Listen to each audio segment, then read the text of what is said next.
మహాత్మాన్ని విజయవాడ కనకదుర్గ శ్రీ ఆంజనేయ స్వామి దేవతలు అలా ఎప్పుడైతే నేను ఎవరు ఏమన్నారు ఎవరు ఏమి చేశారు వజ్రాల నియామకం వాడ తప్పింది చిన్నారి నియామకం చెడి తప్పింది కొడుకా చెప్పయ్యా నాతో చెప్పమని ఏమంటుంది అమ్మా ఉగ్రాదేవి వజ్రహర నమ్మకం వాడు తప్పలేదు చిన్నహర నమ్మకం సిరి తప్పలేదు నేను చూడగా ఆ కాపుర కూతురు ధరణిదే కూతురు పద్మావతి నేను పెళ్లి చేసుకుంటా ఆ పద్మావతిని ఇలా అడిగి రమ్మన్నారు పోయిందా పద్మావతిని అడిగి రమ్మంటే శ్రీనివాసుడు ఏమన్నానండి అయ్యో కొడుకు మనం చూడగా వాళ్ళు పెద్ద పెద్ద రాజులయ్యా పెద్ద పెద్ద మిత్రులు ఉన్నాయి పెద్ద పెద్ద మెహర్లు ఉన్నాయి వాళ్ళతో మన సహనం అంటే సహనం నా వల్ల కాదయ్యా నా కొడుకు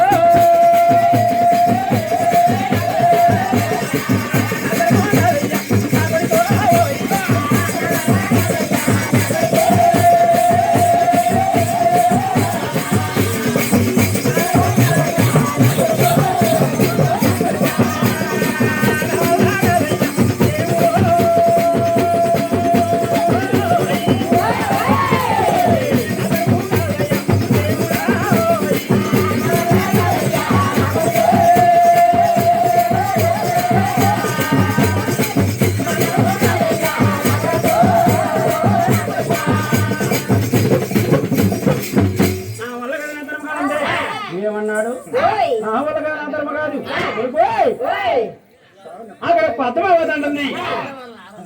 ఆ తల్లితో ఆడపిల్లనిక చెప్పలేక చింతపడ్డదండి చింతపడి ఎప్పుడైతే చింతపడి ధరణిలో కూతురు పద్మావతి చింతపడి కుటుంబంలో కూలిపోయింది నేను ముసిమారు తప్పలు ముసిమారు కప్పి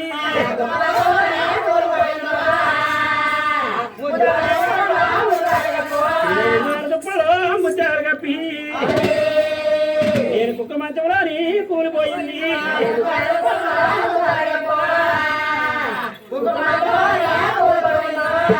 శ్రీనివాస శ్రీనివాస కలవరంతుంది కలవరంతుంటే ధైర్యం ఏమంటుంది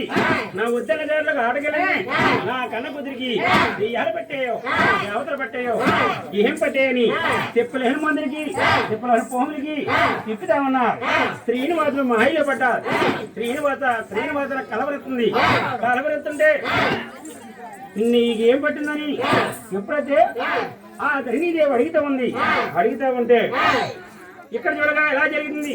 అక్కడ చూడగా ఒకలాదేమంటుంది కన్న కొడుకుని ఆకలి కదా కాని పడేస్తున్నా అమ్మా డబ్బు కావచ్చే డబ్బు చెప్తా ధనం కావచ్చే ధనం చెప్తా ఆ ధరణీదేవి కూతురు పద్మావతిని ఇలా అడిగి రమ్మన్నారు పోయిందా ఆ బాబు కుమిళ్ళి కాడికి వెళ్ళి 18 లక్షలు అప్పు తెచ్చి అసలు తీర్చపోనా వడ్డీ అన్న తీరుస్తానని ఆ డబ్బు తెచ్చి తల్లి కొంగులో పోతున్నాడు కానీ ఎంత డబ్బు తెచ్చినా ఒకలాదేవికి ఎల్లని కోళ్ళు ఉడుకుతా ఉంటే నేను చూడగా మా ఎమ్మెల్యేలంటే వెళ్దాం నేనే అవతారం మార్చి ఒక ఎరికి ఎత్తి వేసి ఆ ధరణిదేవికి ఎరికి చెప్పినట్టయితే నా ఎరికి నమ్మి నాకు పిల్లనిస్తానని ఇలా మహత్వం పోయిందా పదరి వడ్డీ పదరి అమ్ము